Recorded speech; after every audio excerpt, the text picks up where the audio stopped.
Welcome, everybody, to the Jim Acosta Show. It is Tuesday, as you can see with me today. Newsmaker Congressman Joaquin Castro of Texas, Democrat, is with me. Congressman, great to see you as always. Thanks for joining us. I know you just recently came back from a trip to Mexico, where you met with the family of this U.S. citizen girl who was deported, a 10-year-old girl. I want to talk about that in just a moment, but I have to hit you with the big news of the last couple of days, which is Trump's in the Middle East. He was in Saudi Arabia. He's been in Saudi Arabia, but the story that's been sort of dogging him as he went on this trip, as he embarked on this trip, is whether or not he should be accepting a $400 million airplane from the government of Qatar, from the Qataris. uh, I mean, even back in 2017, he was accusing Qatar of funding terrorism, saying the nation of Qatar, unfortunately, has historically been a funder of terrorism at a very high level. I mean, put aside the national security implications of this at the moment, if we can. I know you're on the Intelligence Committee in the House, but I mean, just the sheer, uh, you know, uh, stench of corruption that exists here with this. What are your thoughts? Yeah, no. Well, first, he shouldn't take that plane. And it's actually, that plane is sitting in my hometown of San Antonio right now. Oh, is that right? And San Antonio is actually where they do work on Air Force One on the inside and so forth. But no, it's absolutely another sign of the deep corruption in the Trump administration. President Trump, his family, a small circle of people, a handful of billionaires. I suspect that after these 4 years, um, if things don't change, these people are going to get a lot richer, including he and his family, by doing things like this, taking gifts, enriching themselves, getting government contracts worth billions of dollars. And a lot of other people in this country, including millions of Americans who rely on Medicaid for their health care coverage, are going to get poorer and they're going to be worse off. So this is absolutely a sign of the times. And you're right, Jim. Besides the fact that it seems to be a kind of bribe, there are really deep national security concerns. I would be surprised if he takes that plane if the Qataris can't hear everything that's going on Right. what will become Air Force One, the new Air Force One. Yeah. I mean, and to think that he wouldn't even, ponder that for a moment is kind of extraordinary. And the White House, I mean, Trump, they're saying, well, it's going to go to the library after he leaves office. I mean, that's just kind of a laughable justification for all of this. Yeah, it's another way for him to just continue to make use of that $400 million plane. And the problem you have here is, we're 4 months into this administration. And so, more and more, if there was any doubt for these countries, they understand that the way to influence him, to get him to, side with them, to enact policies that they like, is to bribe him, is to give him gifts, is to help his businesses and his family and the billionaires that he's close to in the administration. And I think that's part of what you see going on today. Yeah, I mean, we'll see if Air Grift one ever flies. But as I described it in my Substack yesterday, it's a bit of a cockpit con on Trump's part. But let's get to some other stuff because I know you've been busy working on some other issues, and this is according to the San Antonio Current. Congressman Castro, other members of the Congressional Hispanic Caucus, traveled south of the border last Friday to draw attention to the plight of a family caught up in the Trump White House harsh immigration crackdown. You were joined by Congressman Espaillat and Congresswoman Sylvia Garcia in visiting the family of seven in northern Mexico, where they've been unable to get treatment for a 10-year-old daughter who has a rare brain tumor and is a U.S. citizen. I want to spend as much time as we can on this. I know your time is tight, but to me, it says the parents were deported, they were undocumented, along with the 10-year-old and her four siblings. And the Trump administration is trying to justify this by saying, well, the parents were given a choice; she could have been left behind. I mean, this is what they've been saying about some of these kids. But can you tell us about this visit? Tell us what you encountered when you visited this family. Yeah, this was two parents who had been here for over 10 years. I want to say around 15 years or so. And they have four US citizen kids. One of them is a young girl who just turned 11 years old, but she had a brain tumor. And I want to say late last year, she had surgery in Houston. She was living in the Rio Grande Valley in Texas. and she had surgery in Houston. Well, folks that have been around the border states and in Texas, you know that if you drive up from the Rio Grande Valley up to Houston or San Antonio, Austin, Dallas, whatever, you've got to go through these inland border checkpoints. And they had done that numerous times, including for her to go get surgery at Texas Children's Hospital in Houston. And this girl woke up with a very bad headache. One of the things that she gets because of her condition is seizures. So they raced to take her to the hospital in Houston. When they got to this inland border checkpoint in Sarita, Texas, on the way up there, they were stopped and detained by the CBP agents there. Hmm. And these folks, they bullied them, they intimidated them, they threatened the parents that if they didn't take all the kids with them, they were going to place them with strangers. They suggested that they had more power than immigration judges. But Jim, I think the worst part of it Hmm. is they felt like they were treated like animals. Remember, these are I mean the parents are undocumented, but the kids are US citizens. Right.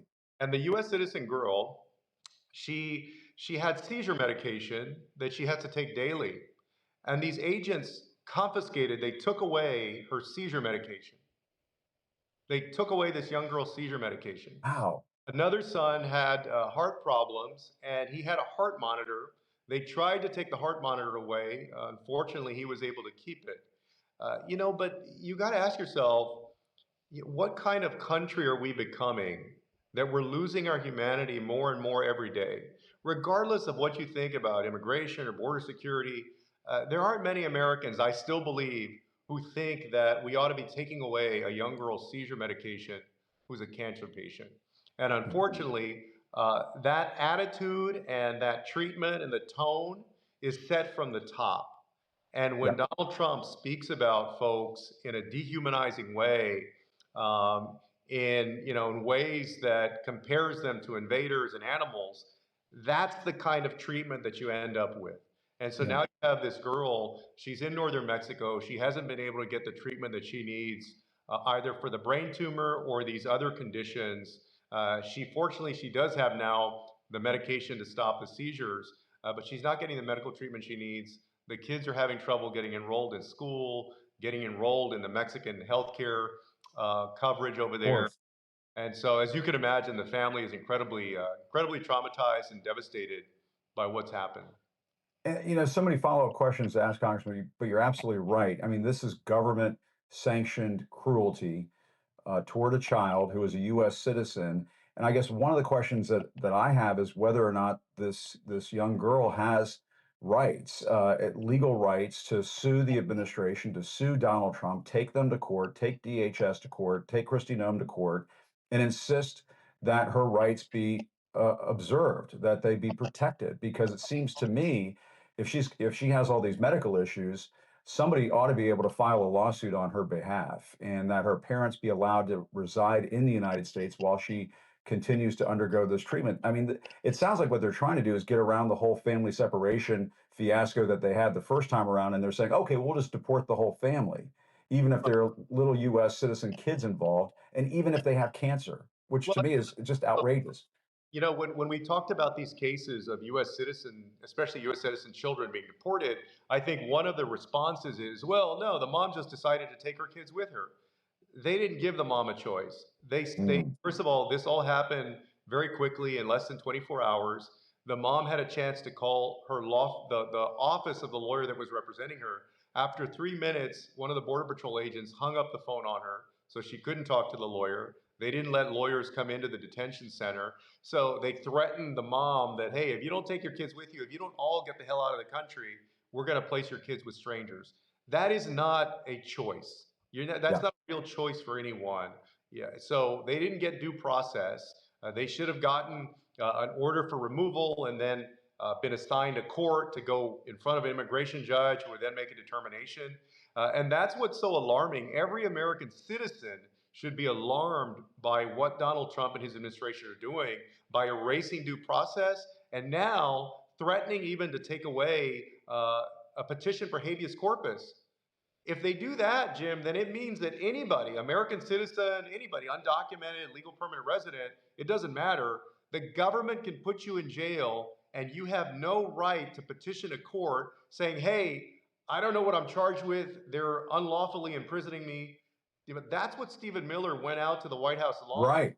described was a country that is basically, over the generations, we've looked at other countries around the world where that crazy stuff happens, and we've said, man, that really that's crazy. We would never let that happen here, and yet that's exactly what they're trying to do here. Well, and I was going to ask you about that because Stephen Miller went out in front of the cameras, what was it, last Friday?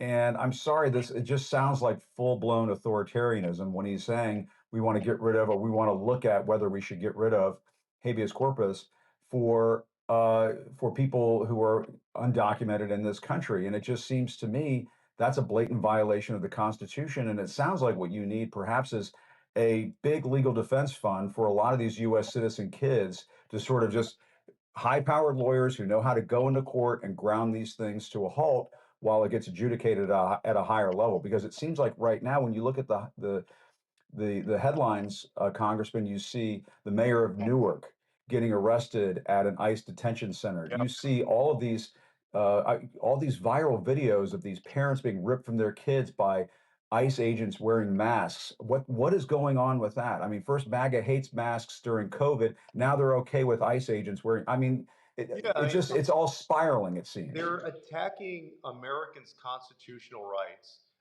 and it's getting more severe as we go on. And we're only in the fourth or fifth month of this administration. Right. I keep wondering, what is it going to be like a year from now? And a year from now, we're still going to be 4 or 5 months from the next election, where Yeah. Americans might have a chance to change the direction of what's going on. But yeah, I mean, people, government agents with masks on their face so that you can't even see who they are. Oftentimes, they're going up to people, including American citizens. They're not providing identification. Yeah. They're not showing you a warrant. They're just insisting, as masked people, that they're going to take you, physically remove you from your car or wherever, and take you somewhere. I mean, come on. If that happened to somebody on the street, or somebody came into your house at 3 a.m. with a mask on and started trying to pull you out of bed, literally, you would shoot them. You would Yeah. literally shoot those people if you had a gun to protect yourself. Well, we know what MAGA would do. We know that if this were during a Democratic administration and you had ATF agents or something, along those lines, government agents coming in for, firearm confiscation, where I mean, that's what they would want to do.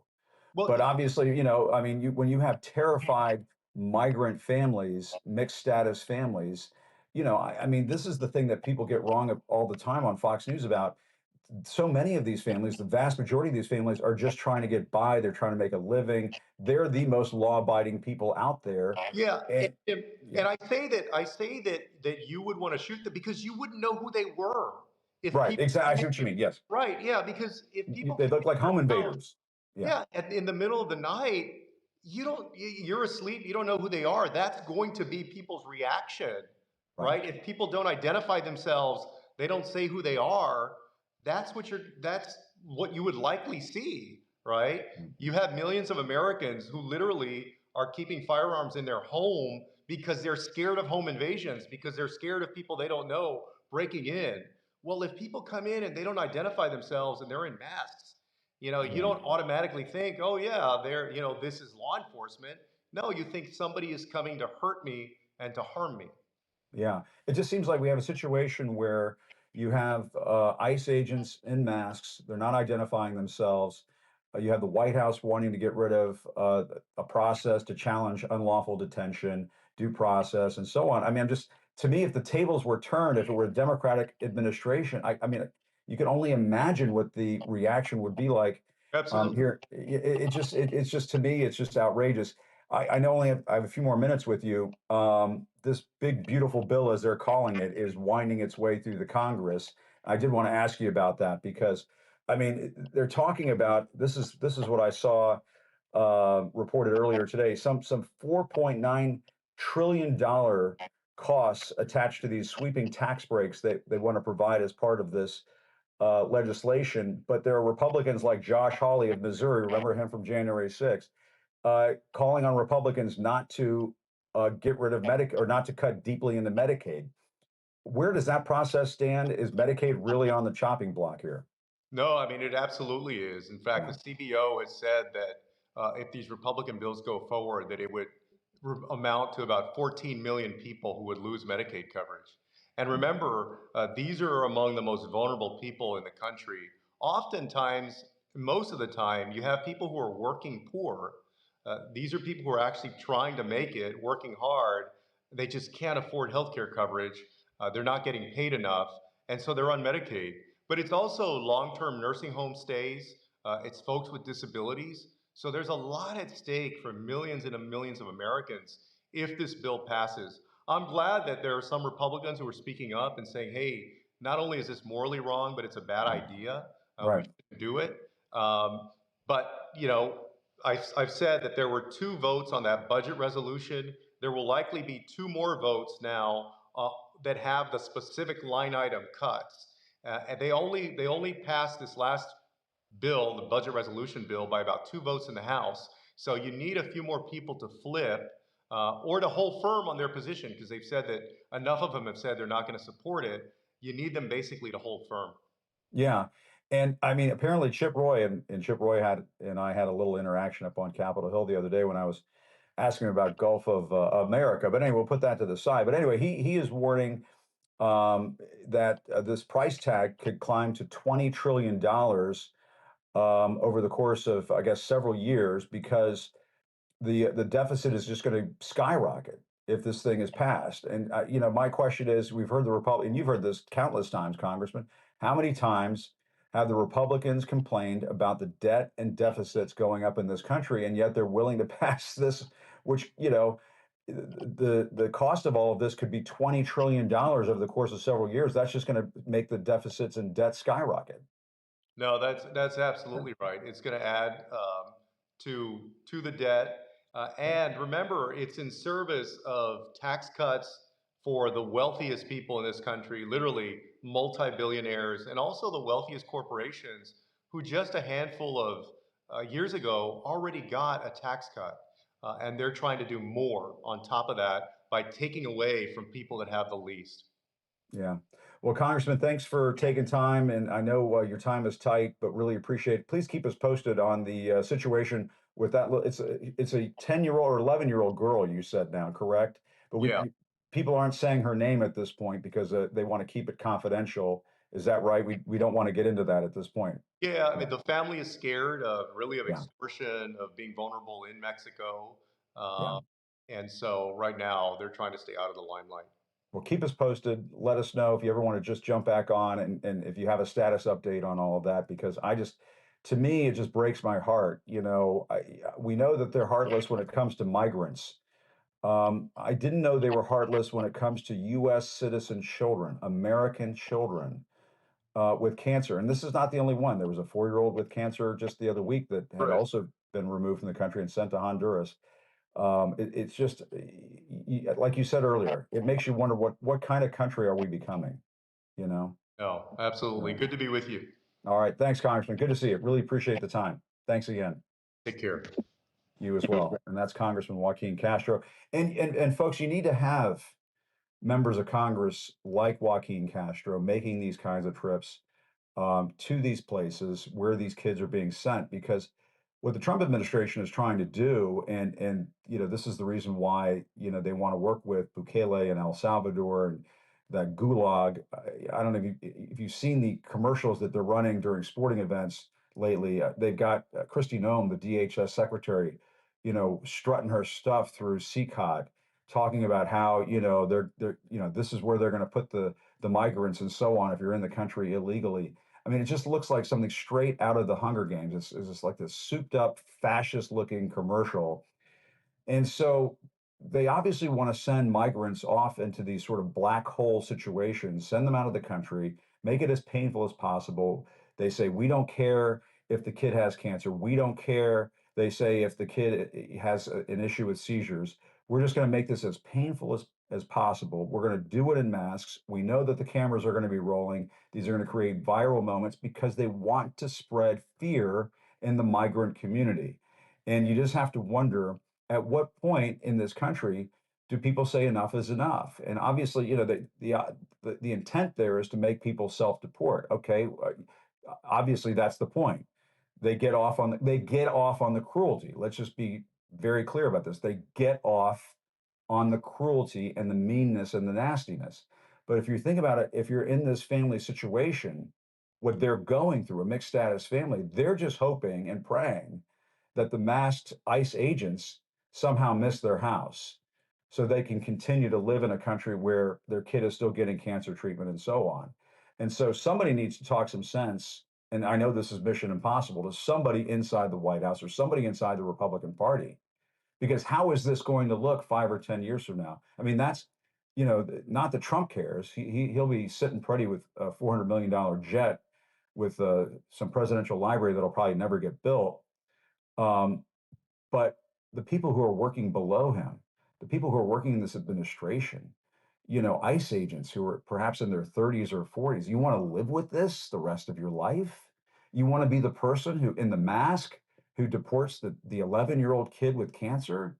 Really? Is that what you want to do? And this is why I'll just put it out there. I sent a note to Caroline Levitt, and I know this is never going to go anywhere, but I do challenge Donald Trump to an interview. I challenge him to an interview on this issue. He won't do it. He's too chicken. He's too afraid. But I challenge him to an interview on this issue. Name the time, name the place. I'll be there. All right. I want to bring in my friend Elise Labott. She's a longtime veteran global affairs correspondent. We need to get into Trump's latest trip to the Middle East. He's there right now. He has to go see all the dictators. He has to go see it. He goes down there and they take notes. Oh, what do you do with your people that you want to terrorize? Let's write that down. Stephen, write that stuff down. Hey, Elise, how are you? Good to see you. Hey, Jim, good to be with you. That conversation with Joaquin Castro really it got me fired up a little bit here because and this is not what we're going to talk about unless you want to weigh in, but when we're talking about deporting kids with cancer who are US citizens and sending them out of the country without due process, I mean, something's broken. There's just something that's wrong in this country. And we're starting to look like the countries that Trump is visiting this week. I did want to start, Elise, with this Air Grift One, Air Farce One, whatever you want to call it, this gift from the Qataris that he claimed, well, it's going to go to my library. So it's not really, I mean, let's just be frank about this. It's a grift. Um, what have been your thoughts on this? Because as you know, and I mentioned this at the top of the program, I mean, Trump has accused Qatar of funding terrorism in the past. Obviously, he's gotten over that. And he's maybe perhaps when there's a $400 million free plane involved. But what have been your thoughts on all of this as you've seen this unfold and with this trip that's getting started for him? Yeah. Well, just to kind of quickly sew up the idea of your conversation Yeah, with Joaquin Castro and the please. deportations, I'm here at the Council on Foreign Relations today. I'm the Edward R. Murrow Press Fellow here, and we did a big session with local journalists. And Okay. I did a session on deportations. And how do local journalists like don't not all of them really understand all the issues of due process and everything, but Yep. it does come down to these families and the kind of fear that is gripping these communities on, can they go to work, can they go to church, Yeah. if they are American citizens and naturalized, can they leave and come back? Because you can talk about the laws and you can talk about the due process, but there's no guarantee that it's going to be followed. And so the kind of fear throughout these communities is really palpable. Yeah. On the plane, I mean, it takes a lot to stun me, and I've been on my kind of share of foreign delegations where Yep. secretaries of state were given huge gifts or, diamonds, Rolex, whatever, not 150, 500 million dollar jet. It's unthinkable that he would accept it on Yes. behalf of the United States. Okay, but even if you would want to say, look, when you read about Boeing, and when you read about the idea that a new Air Force One could take a long time, and this one was ready, and even if you wanted to kind of stretch the thoughts of the imagination to say, okay, well, maybe we could use this jet, and who knows, look, the Qataris put it together. I'm sure their intelligence services were very involved in that. What listening devices, what bugs, what secure communications Of course. hacks are on that plane. But the idea that he would keep it for himself, um, we could talk about grift and we could talk about corruption, but the idea that he's saying he'll do it and it's being normalized that he just assumes that no one is going to stop him. And yes, we've Yeah. seen some members of Congress, Senator Thune, even some bigwigs on the in the GOP, kind of saying, Rand Paul saying, Yeah. "What the hell? You can't do this." I think But Cynthia Lummis laughed at the cameras when she was asked to, I mean, it's just, the what it's it's laughable. one thing to do it, but the Yeah. impunity with which he's doing all these things, whether it's taking this jet or whether it's deporting a United States citizen, it's really the impunity that's the problem at this point. You Yeah. kind of don't you know I think that's a good point. it's one thing to kind of say, "Oh my gosh, that's wild," and Yeah. but how can we expect anything else? Which we should be able to expect is Well, that there are some guardrails, there are some red lines here. no, and there's no question about it, Elisa, and we can unpack this because, I mean, obviously, this is a violation of the Emoluments Clause of the Constitution. The Constitution says you cannot do this. He is going to do it anyway.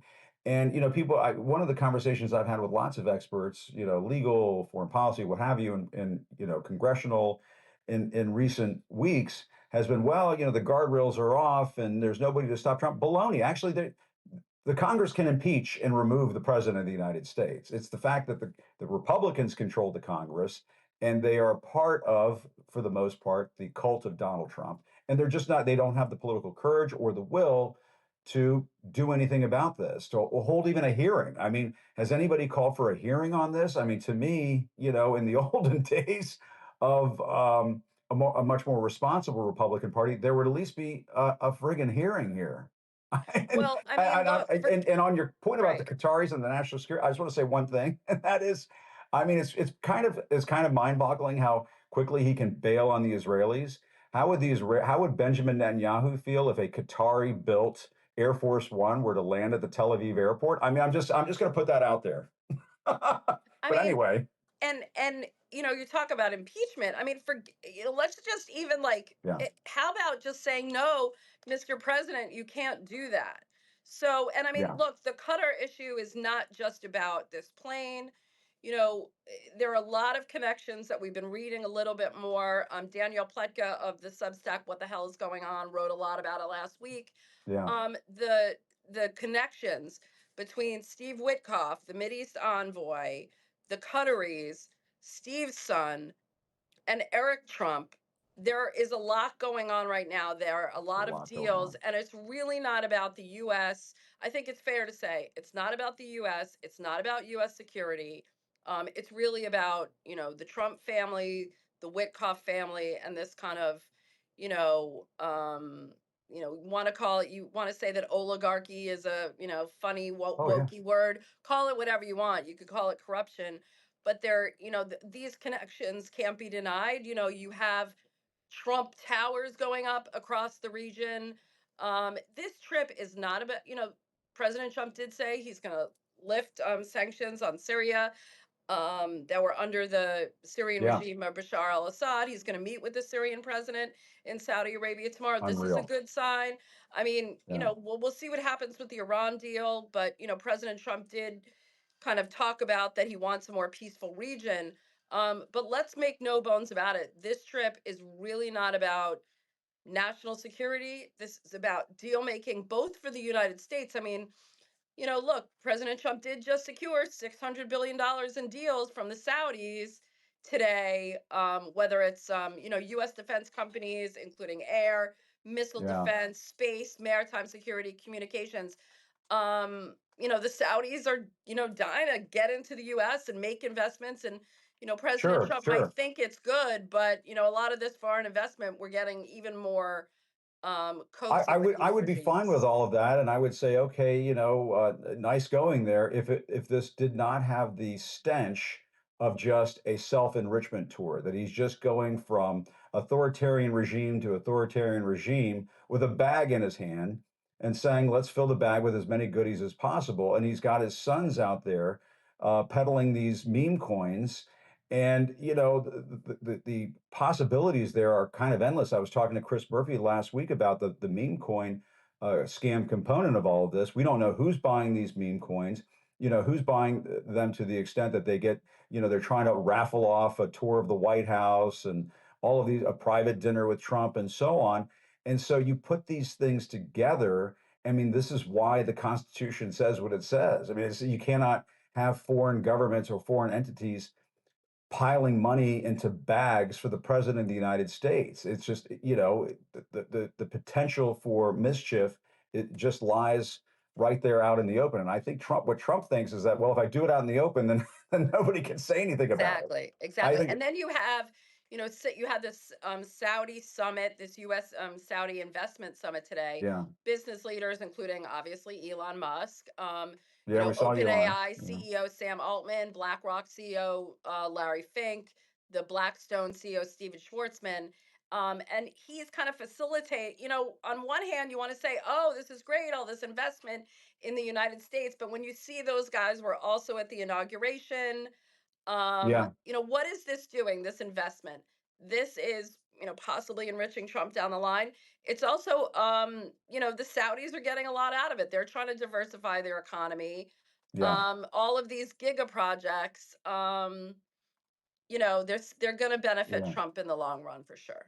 yeah. And This Trump, this trip is focused on investment and deal making. This is not, there's no question, precious little about diplomacy going no on. question about it. And when Trump announces that he was willing to accept a $400 billion plane from the Qataris, he's basically saying, okay, the bidding starts there. It If you want reminds of these me, I other think countries, that's where yeah, the I think bidding starts. we spoke about this a few weeks ago, if you remember. We're talking about these feudalist systems where people are going up to the king and being like, Yeah. oh, I have this water bottle made out of gold. Yes. Oh, I have Yeah. this, everything. Wasn't that a Here's scene in my the wife. Ten Here's Commandments or everything. something? Yeah. And Yeah. this is how they're showing up. This is how they're showing up. I don't know if you saw, we should have put a picture together of it, but we'll put it up on Substack of Yeah. this McDonald's. Oh yeah. Tell us about the McDonald's. What Okay, was that about? Okay. well, the Saudis are rolling out the red carpet. They're also rolling out the carpet of French fries. They put together The this Big Macs. custom-made container-sized mobile truck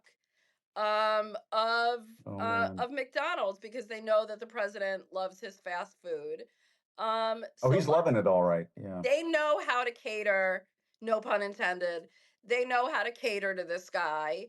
They're speaking his language. Steve Witkoff is the Middle East envoy, is also his kind of consigliere on all of these matters. He's a businessman. He's a deal maker, and it's like an Arabian bazaar right now. Would you like fries with that grift?